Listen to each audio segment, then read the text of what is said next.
Hello everyone, my name है आदित्य कुमार और मैं आपको बताने वाला हूँ सेलेक्टर्स के बारे में। जब भी वेब डॉक्यूमेंट में किसी एलिमेंट को सेलेक्ट करना होता है तो उसके लिए सेलेक्टर्स का यूज़ करते हैं। सेलेक्टर्स बहुत ही इंपॉर्टेंट होते हैं। सेलेक्टर के थ्रू उस कंटेंट को सेलेक्ट किया जाता है जिसके लिए हम CSS अप्लाई करना चाहते हैं। सेलेक्टर्स के रूल स्टाइल का एक पार्ट होता है जो एक HTML एलिमेंट के एट्रीब्यूट हो सकते हैं। सेलेक्टर्स कई तरह के होते हैं। सेलेक्टर को सिचुएशन के अकॉर्डिंग यूज़ करते हैं। इसके लिए CSS में कई तरह के सेलेक्टर्स प्रोवाइड है जिनसे वेब मास्टर को फ्लेक्सिबिलिटी मिलती है। अब मैं आपको कई तरह के सेलेक्टर्स बताने वाला हूँ। So let's start.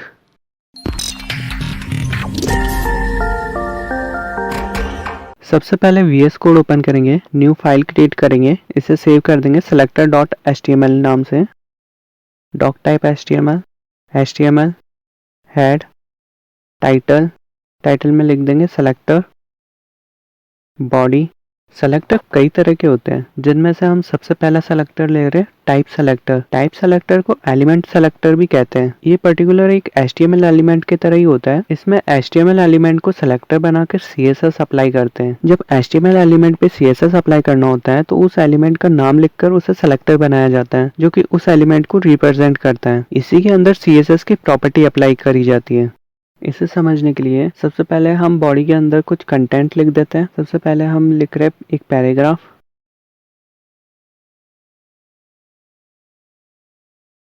अब बना रहे एक डिव और अब एक आई टैग यूज करेंगे।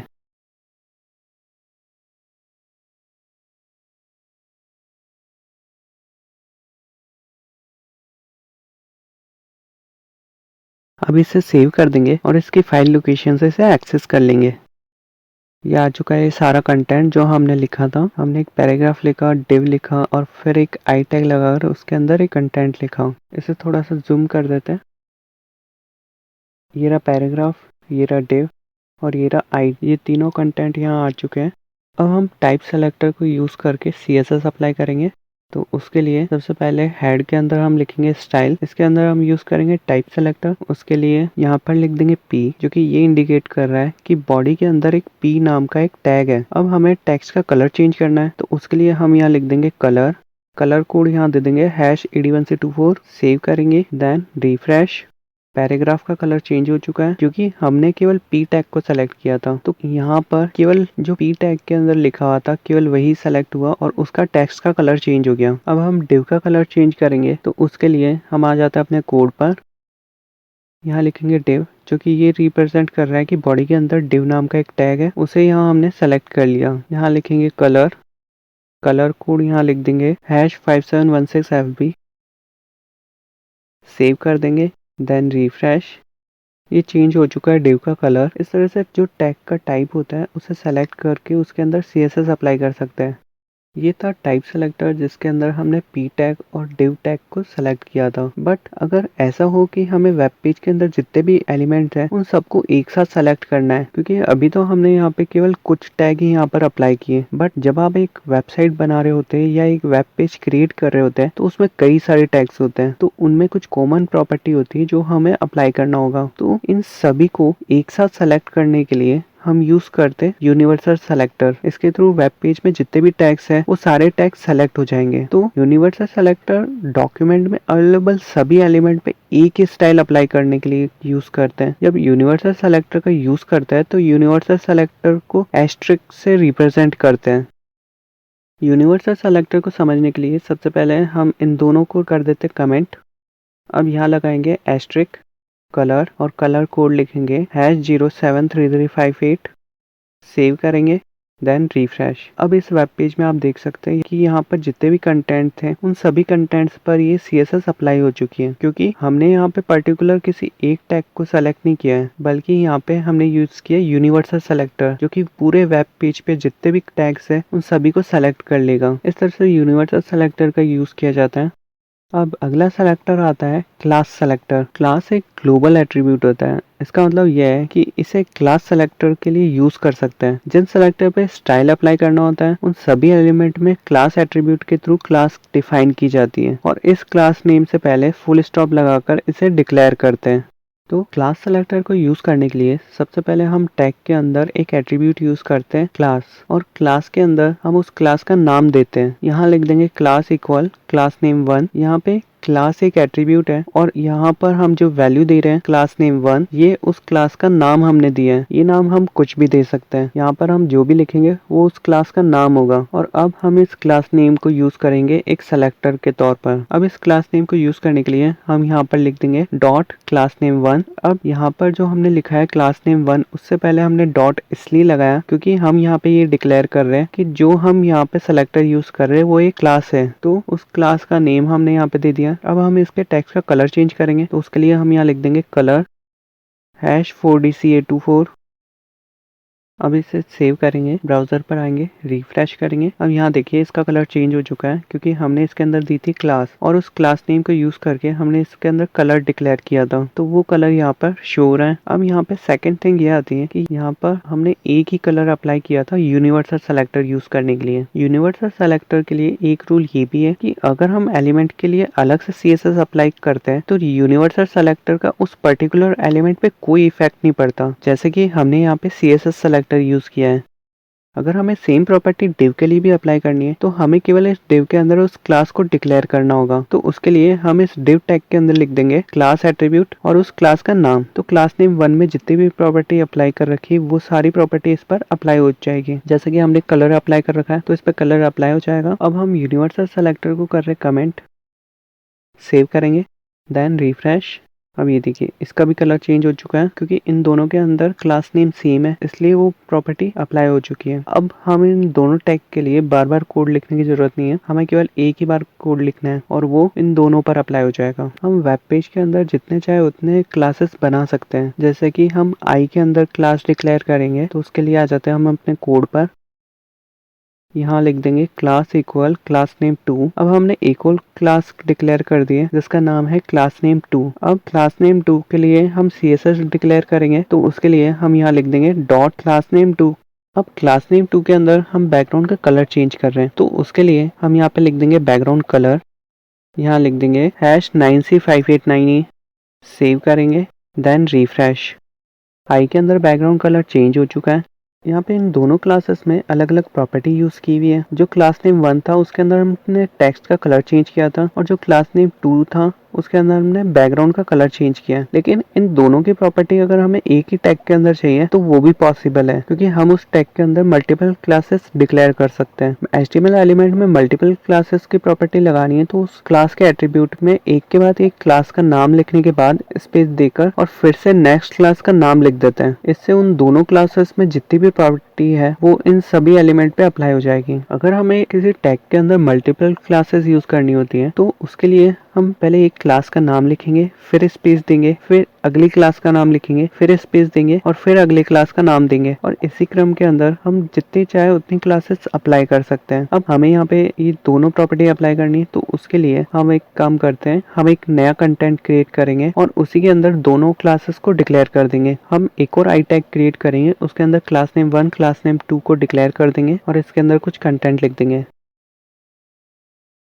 सेव करेंगे, देन रिफ्रेश। अब ये दोनों क्लासेस की प्रॉपर्टी इसके अंदर अप्लाई हो चुकी है। जो हमने क्लास नेम 1 के अंदर दिया था और जो क्लास नेम 2 के अंदर दिया था वो दोनों प्रॉपर्टी यहाँ पर अप्लाई हो रही है। क्लास नेम 1 से यहाँ पे टेक्स्ट का कलर चेंज हो रहा है और क्लास नेम 2 से इसका बैकग्राउंड कलर चेंज हो रहा है। इस तरह से मल्टीपल क्लासेस को भी आप यूज कर सकते हैं।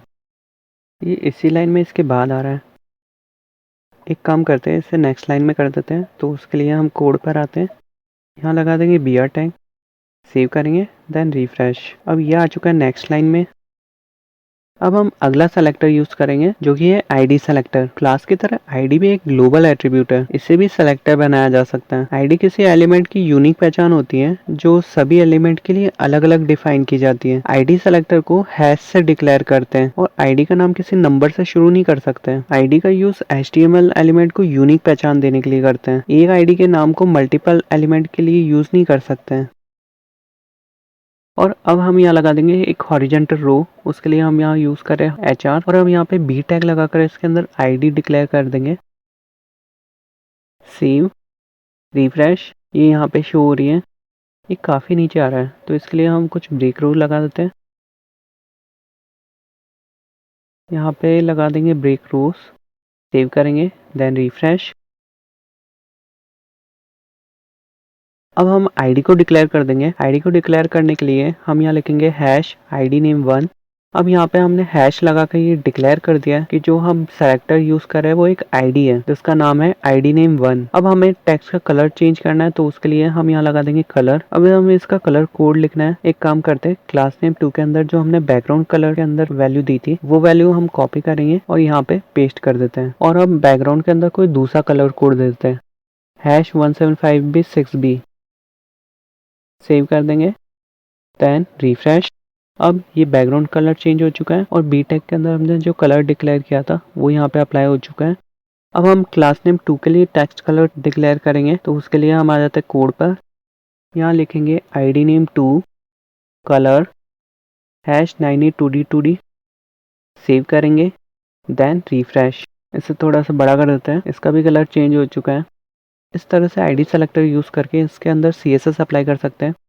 अब हम यूज़ करेंगे एट्रीब्यूट सेलेक्टर। एट्रीब्यूट सेलेक्टर तब यूज़ करते हैं जब किसी टैग के अंदर कोई एट्रीब्यूट लगा हुआ है और उसकी वैल्यू दी हुई है। एट्रीब्यूट सेलेक्टर में किसी भी टैग का एट्रीब्यूट और उसकी वैल्यू के अकॉर्डिंग उसे सेलेक्ट करते हैं। तो उसे समझने के लिए हम आते हैं कोड पर और यहाँ पे कुछ पैराग्राफ लिख देंगे जिसके अंदर हम कुछ एट्रीब्यूट यूज़ कर रहे हैं।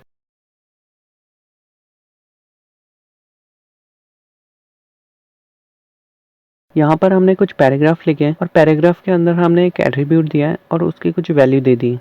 सेव करेंगे, रिफ्रेश करेंगे, ये आगे सारे पैराग्राफ। अब हम इसे सेलेक्ट करेंगे। सेलेक्ट करने के लिए हम स्टाइल के अंदर लिख देंगे p lang color hash 999।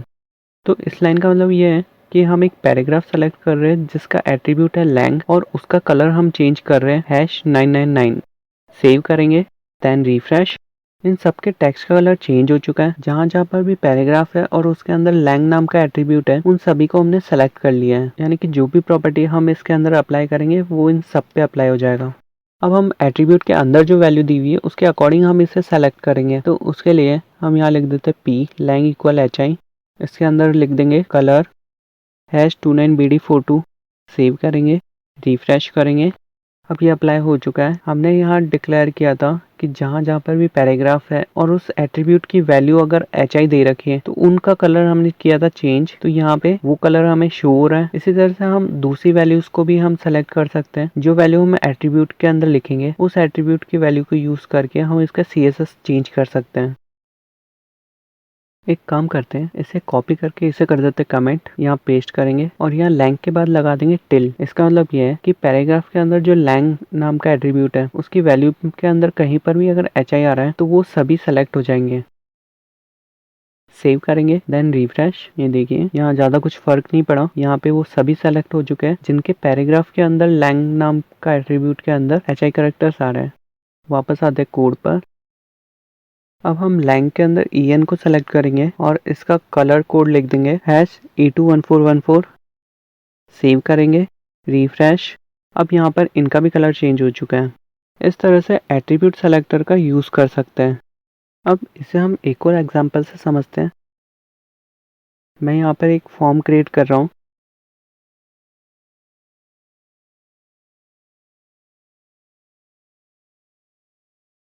Save करेंगे, रिफ्रेश। यह आ चुका है वो फॉर्म। अब हम एट्रीब्यूट सेलेक्टर को यूज़ करके हम इस फॉर्म को सेलेक्ट कर रहे हैं।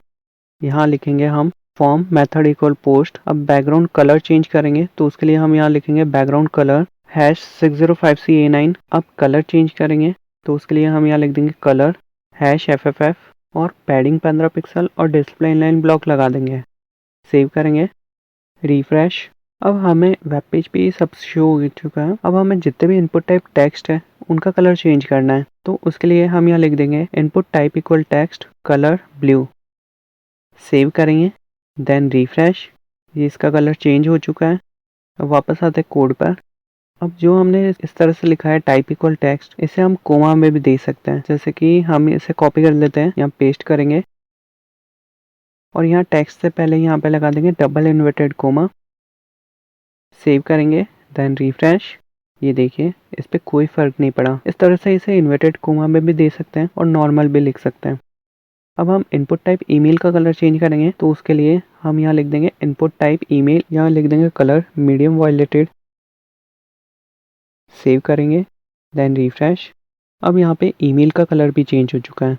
अब हमें इसका कलर चेंज करना है, तो इसके लिए लिख देंगे a target equal blank colour forest green, save करेंगे, रिफ्रेश। इसका कलर भी चेंज हो चुका है। इस तरह से हमने लिंक का कलर भी चेंज कर दिया।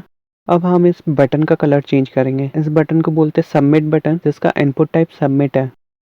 तो उसे हम सेलेक्ट करने के लिए यहाँ लिख देंगे इनपुट टाइप सबमिट, और इसका बैकग्राउंड कलर हम चेंज करेंगे, तो यहाँ लिख देते हैं background colour forest green, save करेंगे, देन रिफ्रेश। ये चेंज हो चुका है इसका बैकग्राउंड कलर। अब हम इसके टेक्स्ट का कलर व्हाइट करेंगे, तो उसके लिए हम यहाँ लिख देंगे कलर #FFF, सेव करेंगे, रिफ्रेश।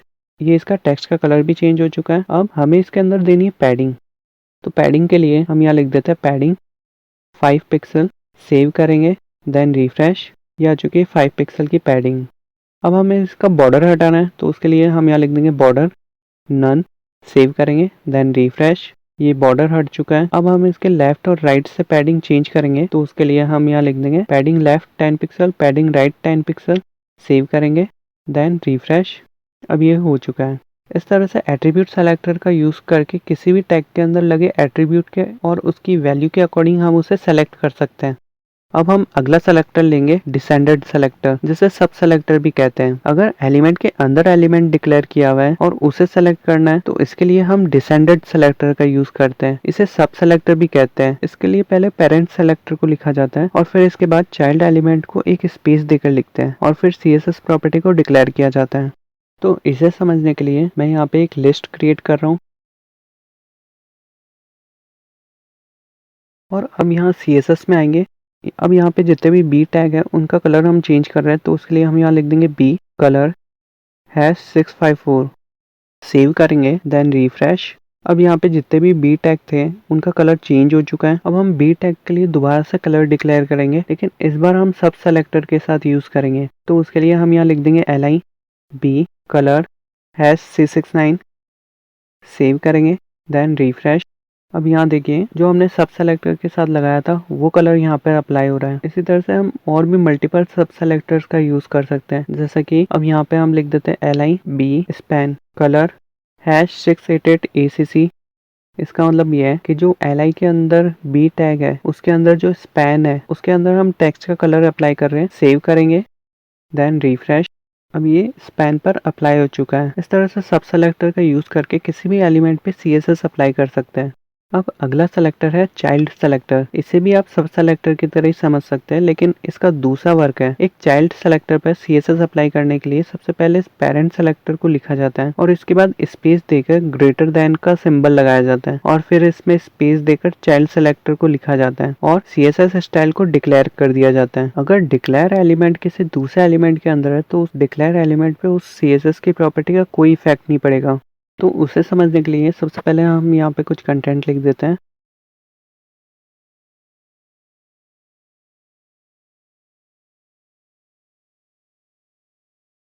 सेव करेंगे, रिफ्रेश। ये आ चुके हैं। अब हम CSS में यहाँ लिख देंगे div ग्रेटर देन p, यहाँ लिख देंगे कलर #9000ff, सेव करेंगे, देन रिफ्रेश। इसका कलर चेंज हो चुका है। यहाँ div टैग के अंदर जो पैराग्राफ था उसके लिए हमने यहाँ पे यूज किया है div ग्रेटर देन p। अब हम बैकग्राउंड का कलर चेंज करने के लिए यहाँ लिख देंगे background colour antique white, save करेंगे, देन रिफ्रेश। अब यहाँ पे लिख देंगे पैडिंग 5 पिक्सल, सेव करेंगे, रिफ्रेश। अब अगला टॉपिक है हमारा मल्टीपल स्टाइल। जब किसी पर्टिकुलर सेलेक्टर के लिए एक से ज़्यादा CSS रूल यानी कि CSS डिक्लेयर करना होता है तो उस कंडीशन को मल्टीपल स्टाइल डिक्लेरेशन करना कहते हैं। इसमें आप किसी भी सेलेक्टर के लिए एक से ज़्यादा मल्टीपल स्टाइल डिक्लेयर कर सकते हैं। इसे समझने के लिए मैं इसे डाल रहा हूँ H2 में और इसे रख रहा हूँ मैं बोल्ड टैग में, सेव करते हैं, देन रिफ्रेश। अब हमें H2 का कलर चेंज करना है तो उसके लिए हम यहाँ लिख देंगे H2 कलर #668 acc, सेव करेंगे, देन रिफ्रेश। ये आ चुका है कलर। यहाँ पर हमने सेमी कॉलम लगाया है, जिससे कि ये पता पड़ रहा है कि ये पूरी एक प्रॉपर्टी है। इसके बाद अगर हमें और भी प्रॉपर्टी लगानी है तो इसके बाद हम लगा सकते हैं। अब अगला टॉपिक है सेलेक्टर्स को ग्रुप करना। अगर आप एक ही CSS को एक से ज़्यादा एलिमेंट पे अप्लाई करना चाहते हैं तो हमें अलग अलग CSS स्टाइल डिक्लेयर करना पड़ता है, लेकिन CSS की ग्रुपिंग के थ्रू हम एक ही स्टाइल को कई सारे एलिमेंट पे डिक्लेयर कर सकते हैं। सेलेक्टर्स को ग्रुपिंग करने के लिए कोमा से सेपरेट किया जाता है और लास्ट सेलेक्टर्स के बाद उस कोमा को नहीं लिखा जाता है। फॉर एग्जाम्पल, अगर बी टैग के अंदर भी मुझे सेम यही स्टाइल अप्लाई करनी है तो यहाँ लगा देंगे कोमा बी, सेव करेंगे, देन रिफ्रेश। ये आ चुकी है ये प्रॉपर्टी। इस तरह से इन सभी सेलेक्टर्स का यूज करके आप किसी भी एलिमेंट को सेलेक्ट कर सकते हैं। हमने यहाँ पे कई तरह के सेलेक्टर्स देखे, जैसे कि टाइप सेलेक्टर, जिसे एलिमेंट सेलेक्टर भी कहते हैं, universal selector, class selector, ID selector, attribute selector, descendant selector, जिसे सब सेलेक्टर भी कहते हैं, चाइल्ड सेलेक्टर। इन सभी का हमने यूज किया। इसी के साथ हमने मल्टीपल स्टाइल रूल भी देखा और देखा कि सेलेक्टर को किस तरह से ग्रुपिंग करते हैं। तो इस तरह से इन सभी सेलेक्टर्स को यूज किया जाता है। इसका यूज करके किसी भी टैग को सेलेक्ट करके उसके अंदर कोई भी स्टाइल अप्लाई कर सकते हैं। इस ट्यूटोरियल में हमने CSS सेलेक्टर्स की पूरी जानकारी ली और हमने जाना कि CSS सेलेक्टर्स क्या है, CSS सेलेक्टर्स के कितने टाइप्स होते हैं और CSS सेलेक्टर्स को किस तरह से यूज करते हैं। इसके अलावा हमने मल्टीपल स्टाइल रूल्स को डिक्लेयर करना भी सीखा और सेलेक्टर्स को ग्रुपिंग करना भी सीखा। हमें उम्मीद है कि ये ट्यूटोरियल आपके लिए बहुत यूजफुल साबित होगा। अगर आपको ये नॉलेज अच्छी लगी तो वीडियो को लाइक करें, शेयर करें और सब्सक्राइब करके बेल आइकन भी ऑन कर लें। Thank you so much for watching this video. We will see you next time.